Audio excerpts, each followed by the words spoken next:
இப்போ ஒரு பேசிய பேச்சை எப்படி சார் பார்க்குறீங்க? என்ன பேசினார்? என்ன பேசினார்? வானத்தை வில்லால் வளைப்பஞ்சு, அதாவது இலவச கல்வி. நான் முதலமைச்சராக வந்தா சொல்கிறதுக்கு தெம்பு திராணி இருக்கா? சொல்லவே இல்லையே. வந்தா மதுக்கடை, அதுதாங்க செய்தி. போன விக்கிரவாண்டி கூட்டத்தில் பேசிய அந்த பேப்பரை மடித்து சோப்பில் வச்சு இப்போ பேசுவதா அரசியல்? இதுக்கா 50,000 பேர் வந்தான்? என்ன பேசுனீங்க?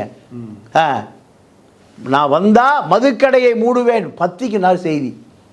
1 கோடி பேர் தூங்கி வச்சு காலையில் அங்கே போகிறான். திமுகவினுடைய ஆட்சியில் 5500 கடை யார் கட்டுப்பாட்டில் இருக்குது?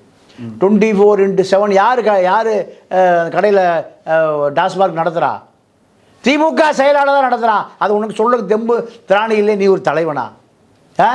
பொத்தாம் பொதுவாக எல்லாரும் சொல்கிறத போல நான் வந்தால் மதுக்கடையை மூடுவேன், தாய்மார்களுடைய தாலியை நான் காப்பாற்றுவேன். இது உனக்கு சொல்ல தெரியலையே. என்னத்தை பெருசாக பேசிட்ட? என்ன நடந்தது? 1.5 லட்சம் பேர் வருஷம் குடியில் மட்டும் சாவுறான்னு ஒரு புள்ளி வரும் சொல்லுது.